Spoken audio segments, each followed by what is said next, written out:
Assalamu alaikum and welcome to MK Academy. So here this video is about computing environments. तो सबसे पहले मैं define करती चलूँगी कि कंप्यूटिंग इन्वायरमेंट होते क्या हैं। कंप्यूटिंग इन्वायरमेंट बेसिकली एक ऐसा इन्वायरमेंट होता है जिसमें आपकी कंप्यूटर की मशीनरी मौजूद होती है, वो डिवाइसेस मौजूद होती हैं जिसमें कि आप डाटा स्टोर करते हैं, वर्क स्टेशन हो सकते हैं, कोई सॉफ्टवेयर एप्लीकेशन हो सकती हैं, कोई नेटवर्क हो सकता है जो कि प्रोसेसिंग को और एक्सचेंज को इलेक्ट्रॉनिक इंफॉर्मेशन के आसान बनाता है या उसको पॉसिबल बनाता है। तो ऐसे इन्वायरमेंट को जिसमें ये सब काम हो रहे हों उसको हम क्या कहेंगे, एक कंप्यूटिंग इन्वायरमेंट कहेंगे। तो जैसा कि यहाँ पे लिखा हुआ है स्लाइड में आप देख रहे हैं कि अर्लियर सिस्टम में पहले हम क्या करते थे कि सिर्फ एक कंप्यूटर होता था जो कि सारा काम करता था, तो हमें डाटा को एक्सचेंज करने की या डाटा को आगे लेके जाने की कोई ज़रूरत नहीं होती थी। उसके बाद एक कॉन्सेप्ट आया जिसको हम कहते हैं डिस्ट्रीब्यूटेड कंप्यूटिंग, जिसमें एक से ज़्यादा कंप्यूटर होते हैं जो आपस में इंटरकनेक्टेड होते हैं and then they share their data.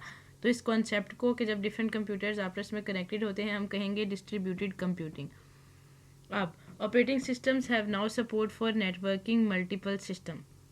जब वो मल्टीपल सिस्टम आपस में कनेक्ट हो जाएंगे तो वो डाटा को कम्युनिकेट कर सकेंगे, वो फाइल्स को एक्सचेंज कर सकेंगे, अपने रिसोर्सेज को शेयर कर सकेंगे। तो इस कॉन्सेप्ट को जिसमें एक से ज़्यादा कंप्यूटर्स एक नेटवर्क के ज़रिए आपस में कनेक्ट होते हैं उस कॉन्सेप्ट को हम कहते हैं डिस्ट्रीब्यूटेड कंप्यूटिंग।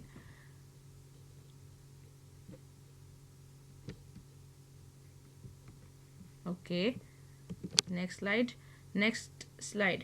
तो देखें इसमें यही दिखाया गया है कि ट्रेडिशनली क्या होता था कि एक सिंगल सिस्टम है, उसका एक सिंगल यूज़र है, जबकि अब आजकल क्या होता है, मेन फ्रेम कंप्यूटर्स हैं, उसके साथ डिफरेंट कंप्यूटर्स लगे हुए हैं। अब हम बात करेंगे कंप्यूटिंग इन्वायरमेंट का एक और कॉन्सेप्ट जिसको कहते हैं क्लाइंट सर्वर कंप्यूटिंग। जब क्लाइंट सर्वर कंप्यूटिंग की बात आ जाती है तो एक होता है हमारे पास सर्वर जिसके पास सारे के सारी रिसोर्सेज मौजूद होती हैं, सारा का सारा डाटा मौजूद होता है, और अलावा आ जाते हैं क्लाइंट्स। और क्लाइंट्स बेसिकली क्या होते हैं, डम टर्मिनल्स होते हैं। उन डम टर्मिनल्स को पहले डम टर्मिनल्स होते थे लेकिन अब उन डम टर्मिनल्स को पीसीज के ज़रिए यानी कि स्मार्ट पीसीज के ज़रिए रिप्लेस कर दिया गया है। अब सर्वर्स होते हैं जो कि क्लाइंट्स की जो रिक्वेस्ट होती हैं उनको इंटरटेन करते हैं, एक इंटरफेस प्रोवाइड करते हैं क्लाइंट को कि वो सर्विसेज को जो है हासिल कर सके अपने सर्वर से। So different types of servers होते हैं जो different types of resources, different types of data जो है प्रोवाइड करते हैं अपने क्लाइंट को। तो बेसिकली जिसमें जो सर्वर है वो मेन कंप्यूटर है, मेन है जिसके पास सब कुछ है, और बाकी जो क्लाइंट्स हैं वो हैं जो अपने मतलब का डाटा उनके पास सिर्फ मौजूद होगा, जो उन्हें चाहिए वो सर्वर को रिक्वेस्ट करेंगे और सर्वर उनकी रिक्वेस्ट को एंटरटेन करके उनको वो प्रोवाइड करेगा। Next computing is peer to peer computing. Peer to peer से ही साफ जाहिर होता है कि एक ऐसा कंप्यूटर जिसके अंदर एक ऐसा कंप्यूटिंग इन्वायरमेंट जिसके अंदर एक कंप्यूटर सर्वर का भी काम करेगा और वही एक कंप्यूटर जो है काम करेगा किसका, क्लाइंट का भी काम करेगा। इन दोनों को इक्वल जो है एक्सेस हासिल होती है। रिक्वेस्ट भी भेजेगा एक कंप्यूटर और वो कंप्यूटर रिक्वेस्ट उसको कंप्यूटर को आएगी भी रिक्वेस्ट कि आप ये काम हमें करके दें।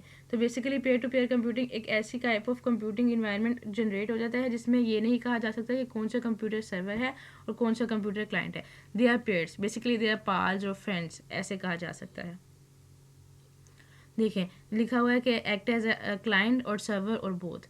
A node must join P2P network. अब P2P नेटवर्क को आपस में कैसे जोड़ा जाता है नोड्स के ज़रिए जो कि कंप्यूटर को आपस में जोड़ते हैं, और एक ब्रॉडकास्ट रिक्वेस्ट होती है, broadcast request for service and respond to request for service via resource discovery lookup protocol.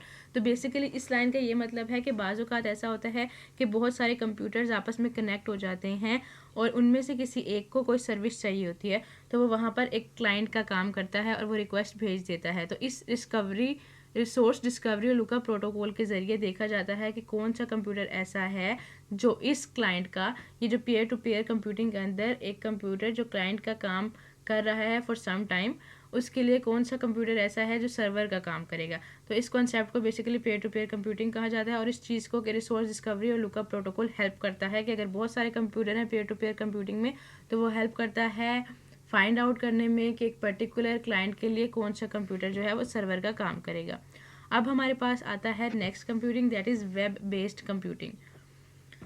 Web based computing basically क्या होता है, हम वेबसाइट्स ऑन करते हैं हमारे अपने ब्राउज़र्स के ज़रिए जो हमारे कंप्यूटर्स में या हमारे लैपटॉप्स में या हमारे मोबाइल फ़ोन्स के अंदर होते हैं, और उसके अंदर से जो है हम रिक्वेस्ट करते हैं किसी वेबसाइट की, किसी पेज की जो हमें कोई और जो है सर्वर खोल कर देता है।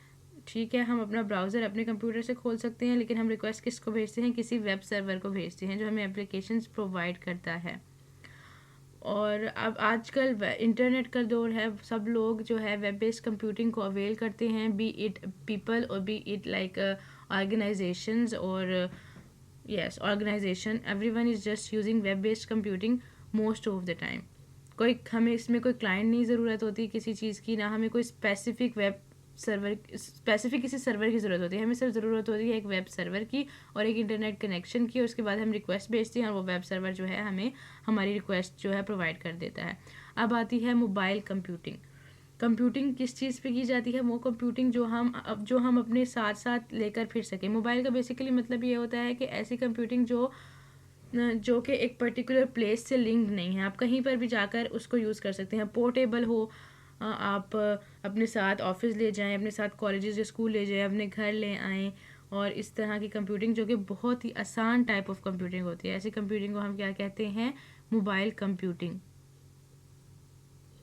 एप्लीकेशन जो मोबाइल कंप्यूटिंग में यूज़ होती हैं वो न्यू टाइप की एप्लीकेशन होती हैं। एक ऐसी एप्लीकेशन होती हैं जिसमें सेंसर होते हैं, लोकेशन बेस्ड एप्लीकेशन होती हैं। तो देखें बेसिकली जो हम स्मार्टफोन जो टैबलेट्स में चीज़ें यूज़ कर रहे हैं वो भी कंप्यूटिंग ही है।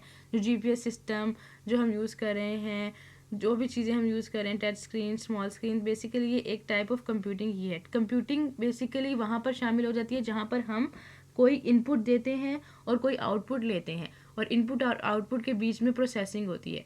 तो उस सारे कॉन्सेप्ट को हम क्या कहते हैं, कंप्यूटिंग का कॉन्सेप्ट है। कंप्यूटिंग कोई भी ऐसी चीज़ कंप्यूटर होगी जहाँ पर हम इनपुट देंगे, वो इनपुट प्रोसेस होगी और हमें मिलेगा आउटपुट। यहाँ तक तो था हमारा मोबाइल कंप्यूटिंग का टॉपिक, और पूरा का पूरा कंप्यूटिंग जो कि ऑपरेटिंग सिस्टम में होता है वो इस वीडियो में हमने किया है कवर। इंशाल्लाह नेक्स्ट वीडियो में हम आगे के बारे में बात करेंगे। अगर आपको कोई क्वेश्चन है तो आप हमारे कमेंट सेक्शन में पूछना मत भूलें, और अगर ये वीडियो आपके लिए हेल्पफुल थी तो ज़रूर करें लाइक और शेयर करें और सब्सक्राइब करें और हमें सपोर्ट करें ताकि हम आपके कॉन्सेप्ट्स को ठीक करने में इसी तरह आपकी मदद करें। For next time we will talk about further things. Till then, Allah हाफिज़।